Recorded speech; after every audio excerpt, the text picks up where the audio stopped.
बाप बनने की जो बातें कर रहे हैं, मैं इसको उस पर बात ही नहीं करना चाहता हूं। लेकिन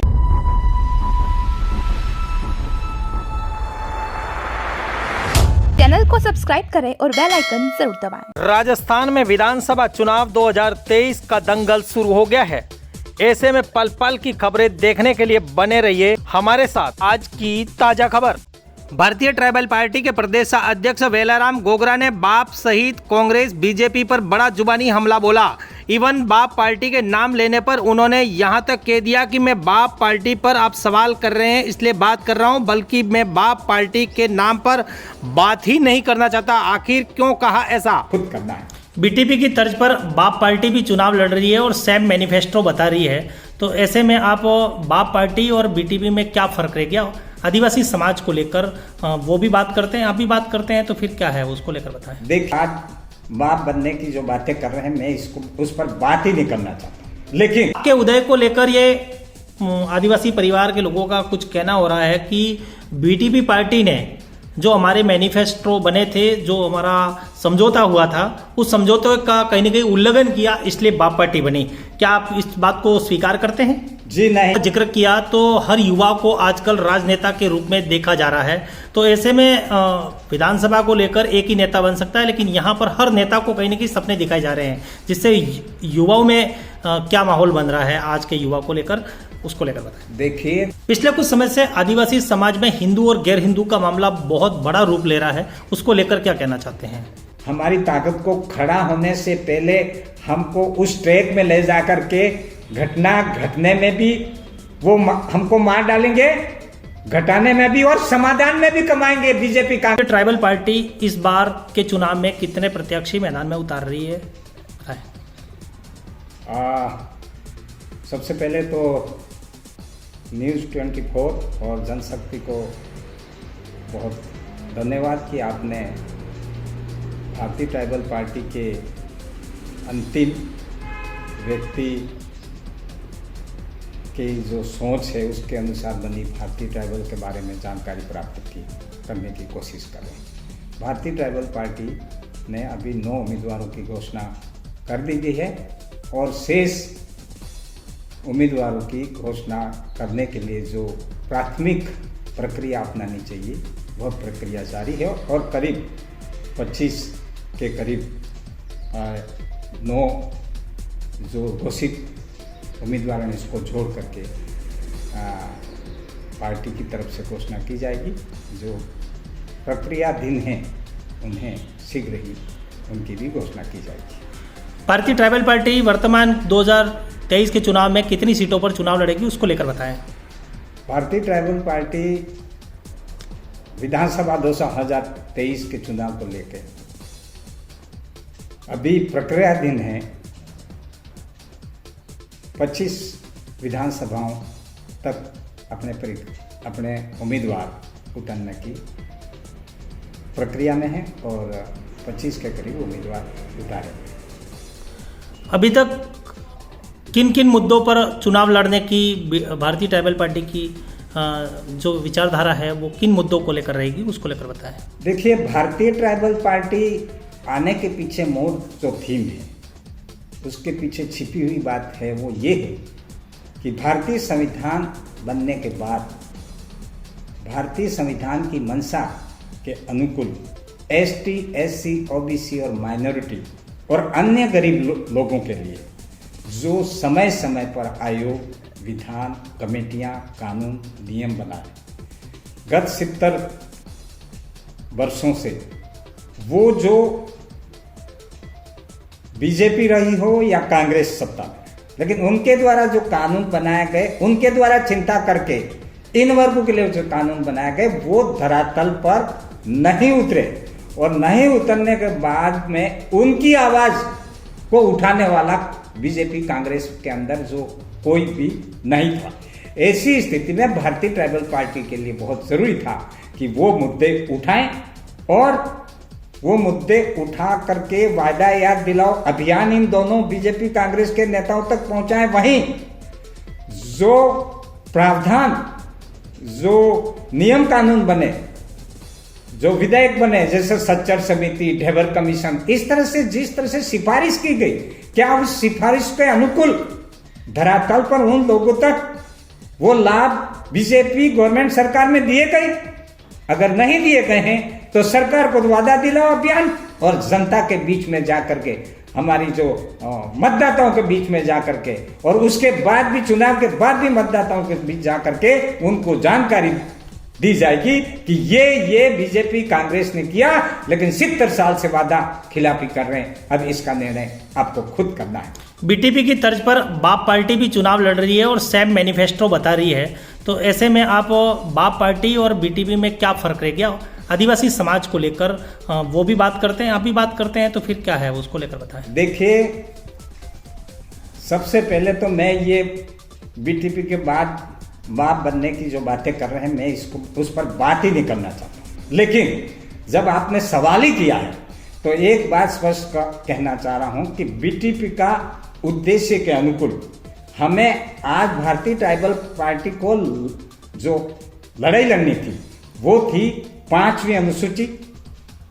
राज्यपाल महोदय को जो संविधान की धारा 244 एक के तहत जो पावर दिए हैं, उसको क्रियान्वित के लिए बार बार उनसे मुलाकात करके लोगों के जो हित हैं उसको क्रियान्वित के लिए भारतीय ट्राइबल पार्टी अपने फील्ड में आई थी।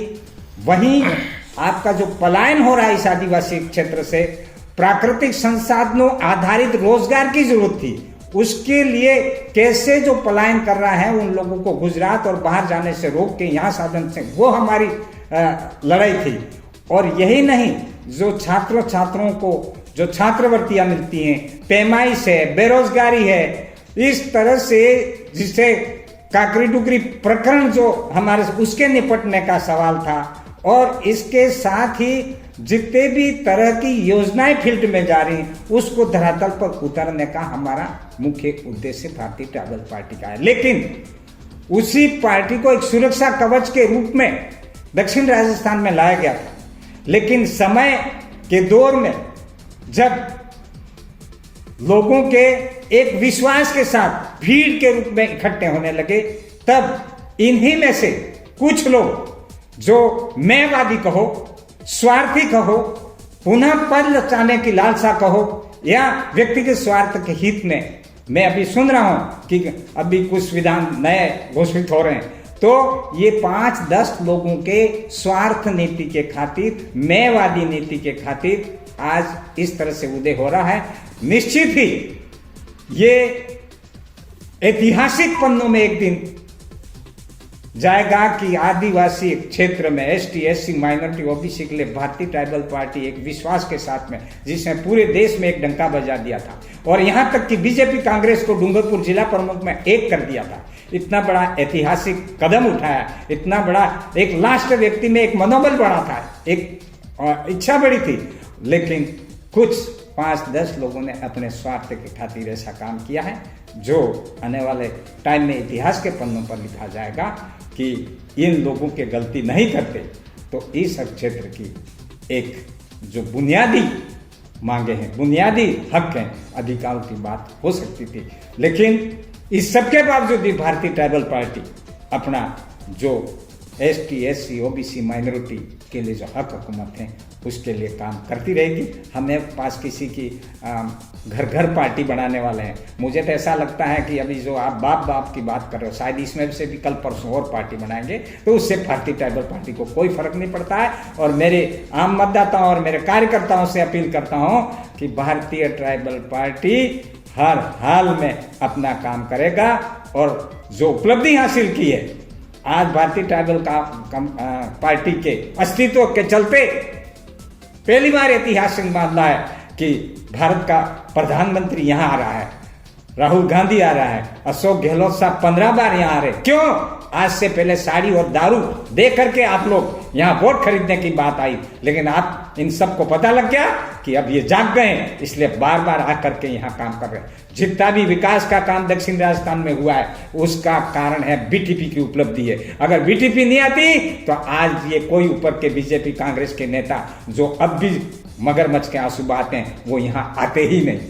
तो ये तो महत्वपूर्ण उपलब्धि है भारतीय ट्राइबल पार्टी की, जो आज इनको मजबूर कर दिया, उनको काम देने के मजबूर कर दिया। और भारतीय ट्राइबल पार्टी के हमारे 2 विधायक जो विधानसभा में थे, उस जो मुद्दे उठाए, आज 70 साल में बीजेपी कांग्रेस के आरक्षित नेताओं ने भी वो मुद्दे नहीं उठाए थे। पूरे हिंदुस्तान को बताया 70 साल पहली बार भारतीय ट्राइबल पार्टी के कवच के चलते उसके आने के बाद, और पूरे विश्व को पता लगा कि हकीकत में एसटी, एससी, ओबीसी और विशेष करके आदिवासियों के लिए संवैधानिक जो मंशा जाहिर की है, उस मंशा के अनुकूल इन पार्टियों ने क्या किया या नहीं किया, पोल खोल के विश्व के सामने, देश के सामने रखते, जिससे आप सुनने वाले सब जानते हैं, मेरे को और बताने की जरूरत नहीं।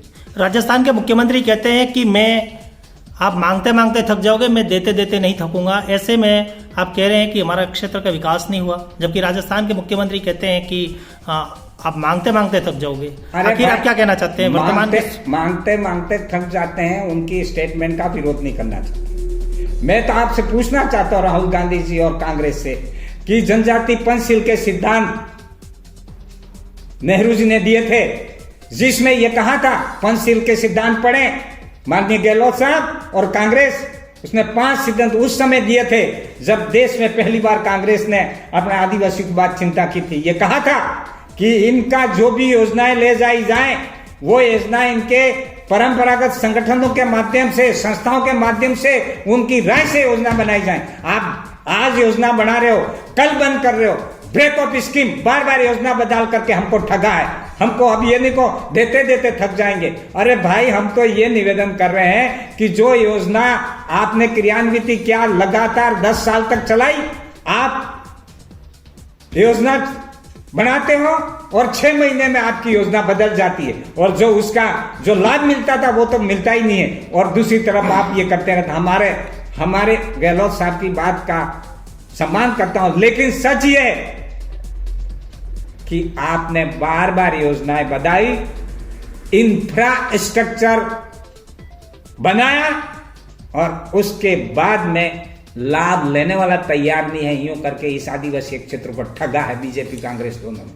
इसलिए हम तो यही कहूंगा कि कांग्रेस सरकार जनजाति पंचशील के सिद्धांत जो नेहरू ने दिए थे उसके अनुकूल काम किया होता तो हम विश्वास करते, लेकिन उसकी भी अनदेखी की तो हमारी बात का क्या करोगे? ऐसे कहने से थोड़ी चलेगा। इस बार के चुनाव में बीटीपी और बाप के बीच में क्या सीधी टक्कर मानते हैं आप? अरे हम तो बाप को मानती ही नहीं है। बीटीपी क्या टक्कर होगी, क्या होगा, वो तो हमें कोई लेना देना है ना। कोई आदमी अकेला बीटीपी का वो करके न जीत भी जाएगा तो हमें क्या फर्क। बीटीपी अपने उद्देश्य के अनुकूल काम करती रहेगी। मुझे उनकी बात करने का कोई टाइम नहीं है, क्योंकि बीटीपी के साथ में 5-10 लोगों ने अन्याय नहीं किया, बल्कि इस क्षेत्र के एसटी, एससी, ओबीसी के साथी युवाओं और आम अंतिम व्यक्ति में एक विश्वास जगा था, और उसका मान बढ़ा था, उसकी इज्जत बढ़ी थी, उसका सिर ऊंचा हुआ था। भारतीय ट्राइबल पार्टी की वजह से उसको भी झुकाने का प्रयास किया है। ये बहुत गलत हुआ है, और इसको आने वाले टाइम में लोग देखेंगे, इसका फैसला कौन गलत है और कौन सही है। भारतीय ट्राइबल पार्टी अपने सिद्धांतों, अपने असूलों के अनुसार और विधान के अनुसार अपनी काम करती रहेगी। बाप पार्टी के उदय से पहले ऐसी अटकलें लगाई जा रही थी कि बीटीपी भी बाप के साथ विलय हो रही है, लेकिन आपने पहले स्टेटमेंट दिया था कि ऐसा नहीं है, और वैसे भी आपने अपने कैंडिडेट खड़े कर दिए हैं। अरे विलय होने का इस सवाल ही नहीं। हमारे साथ तो कई हम विचार की एसटी, एससी, ओबीसी, माइनॉरिटी की स्टेट लेवल पार्टियां बीटीपी के साथ में मिलकर के लोगों के हित की बात कर रहे हैं। अब कहाँ विलय की बात है? विलय की बात जो करता है व्यक्तिगत स्वार्थ उद्देश्य है उनका, इससे ज्यादा कुछ भी नहीं है। और इसका जवाब ये आम मतदाता देंगे, और ये जो स्थिति पैदा हुई है उसको बारे में क्या कहेंगे ये लोगों के हाथ में है। मैं कुछ नहीं कहूँगा, मैं तो बात करना ही नहीं चाहता। बीटीपी के जो आपके कैंडिडेट चुनाव में दिए जाएंगे उसमें क्या रोटेशन प्रणाली लागू रहेगी, या जीते हुए कैंडिडेट को दोबारा टिकट भी मिलेगी, उसको लेकर बताएं। ये जो जीते हुए कैंडिडेट को टिकट वापस नहीं देने की बात का जो फैसला है वो भारतीय ट्राइबल पार्टी के विधान में नहीं है। ये जो एक चेतना दक्षिण राजस्थान में आदिवासी क्षेत्र में आदिवासियों के बीच चिंतन शिविर फला के माध्यम से जगी थी कि हम क्या ऐसा प्रयास करें कि एक बार आदमी जीत जाए तो दूसरी बार दूसरे को मौका मिलेगा, ये सामाजिक फैसला था। लेकिन बड़े दुर्भाग्य के साथ कहना पड़ा है, उसी फैसले को पार्टी को लाने वाले लोगों ने सिर्फ टिकट नहीं मिलेगा उसको लेकर के हमारे 2 विधायकों ने जिनको बीटीपी से लड़े, ये कांति भाई एमपी का मिलिट्री मैंडेट से लेकर चुनाव लड़े, और दोनों ने चूंकि फैसला था कि टिकट बीटीपी नहीं देगी, इसलिए अपने स्वार्थ के खातिर इन्होंने नई पार्टी बनाई है जिसको जनता देख रही है। और इसमें भी सामाजिक चिंता करने वाले कुछ लोगों का है जिसको इस पूरी जो ताकत, जो सोच खड़ा होता समाज की सोच के साथ में एक तरह से बहुत बड़ी चोट पहुंचाए, जिसको आमजन कभी स्वीकार नहीं करेगा। धन्यवाद सर। बाप के उदय को लेकर ये आदिवासी परिवार के लोगों का कुछ कहना हो रहा है कि बीटीपी पार्टी ने जो हमारे मैनिफेस्टो बने थे, जो हमारा समझौता हुआ था, उस समझौते का कहीं ना कहीं उल्लंघन किया, इसलिए बाप पार्टी बनी। क्या आप इस बात को स्वीकार करते हैं? जी नहीं, मैं किसी भी हालत में स्वीकार नहीं करता हूँ। जब अनुसूचित क्षेत्र में दक्षिण राजस्थान में जन जागरण का काम चालू हुआ, तब विशेष तौर से जो जागृत करने वाले लोग थे उसके विरुद्ध में प्रशासनिक स्तर पर, राजनीतिक स्तर पर रुकावटें पैदा की जाने लगी। तब ये महसूस किया गया कि पार्टी सुरक्षा के कवच के बिना काम नहीं चलेगा। इसी को चलते छोटू भाई वसावा के पास गए और पार्टी यहाँ पर लाए, उसमें लाए और उसमें ये कहा, मैं खुद वहाँ बैठा हुआ था कि भाई हम हमारे अपने ढंग से काम करेंगे, ये कहा मैं खुद है। लेकिन मैं यहाँ ये बता देना चाहता हूँ कि जो आरोप लगाए हैं वो पूरी तरह से निराधार हैं, क्योंकि जब पंचायत समिति सदस्य, जिला परिषद सदस्य, एमएलए का जब टिकट फाइनल किया तो फाइनल किया, उसके बाद में छोटू भाई महेश भाई ने वहाँ से कोई आदमी नहीं थोपा, किसी आदमी को नहीं थोपा, और यहाँ के लोगों के निर्णय के अनुसार ही हुआ। ऐसी स्थिति में कोई भी किसी तरह का जो उनका आक्षेप है वो सरासर झूठ है, उसको विश्वास करने काबिल नहीं है। और हमारे जो चिंतन शिविरों के 4 सिद्धांत थे, बॉर्डरलेस, राजनीति विहीन, संगठन विहीन, धर्म विहीन, इन चारों पायों को इन्हीं लोगों ने, इन्हीं संगठनों ने, जिसका नाम आप ले रहे हैं, उन्होंने तोड़ दिया।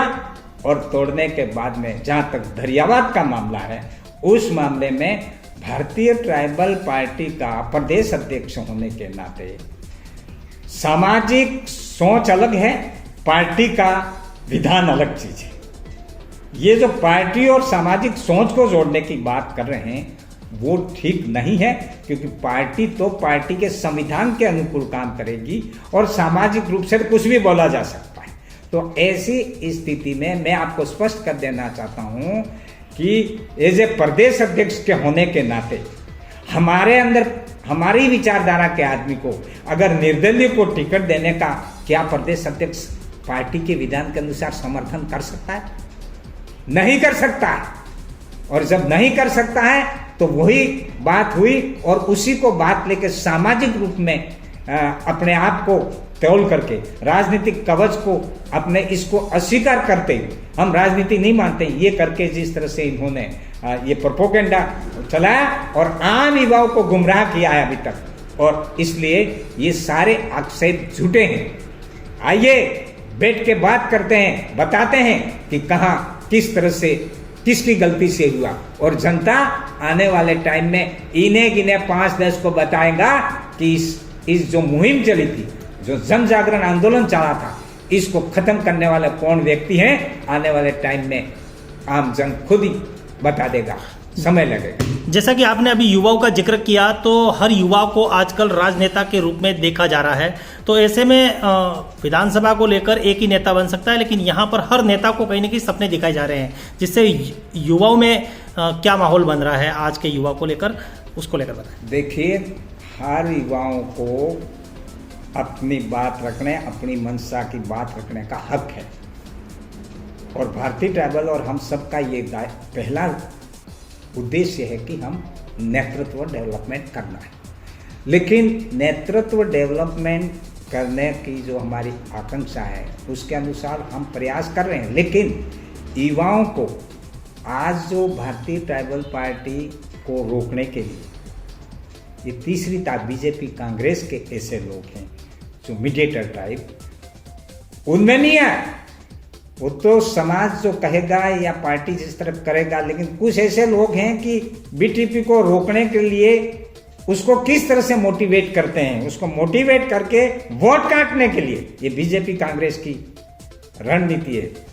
एक षड्यंत्र के तहत बीटीपी को तोड़ने की साजिश है, और बाप जो बन रहा है वही राजनीतिक पार्टी की एक एजेंट के रूप में तैयार किए हुई बात है। और फिर ओवरऑल देखो तो ट्राइबल लीडरशिप को रोकने का षड्यंत्र देश लेवल पर चल रहा है, जिसमें बीजेपी कांग्रेस का मुख्य रोल है। और उसमें क्या होता है, जब युवाओं में से ही या कुछ लोग व्यक्तिगत स्वार्थ वाली बात, इस बात में प्रमुख आने से युवा के साथ में चोट हो रही है। पिछले कुछ समय से आदिवासी समाज में हिंदू और गैर हिंदू का मामला बहुत बड़ा रूप ले रहा है, उसको लेकर क्या कहना चाहते हैं? देखिए भाई, हिंदू गैर हिंदू की बातें करके भारतीय ट्राइबल पार्टी का ये कोई मुद्दा नहीं है, हम उस पर बात करना ही नहीं चाहते, है ना। ये हमको उलझाने का बात है। हमको हमारी ताकत को खड़ा होने से पहले हमको उस ट्रैक में ले जा करके घटना घटने में भी वो हमको मार डालेंगे, घटाने में भी और समाधान में भी कमाएंगे। बीजेपी कांग्रेस का एजेंडा है। भारतीय ट्राइबल पार्टी इस चीज को सिरे से खारिज करती है। हमारा तो 1960 से पहले जो आदि धर्म का जो कॉलम था वही दे दो ना हमको, हिंदू ये धर्मों क्यों उलझाने की जरूरत है। हमें तो उस चीज को हम स्वीकार बिल्कुल नहीं करते और हमें उससे कोई लेना देना नहीं है। तुम्हारे काम करते रहो और ये जो भी करना है, लेकिन हमारे ये जो हिंदू और गैर हिंदू ने हमारा इससे कोई ताल्लुकात नहीं। भारतीय ट्राइबल पार्टी अपना काम 19 करती रहेगी। धन्यवाद sir. News 24 public live channel को सब्सक्राइब, लाइक और शेयर करें।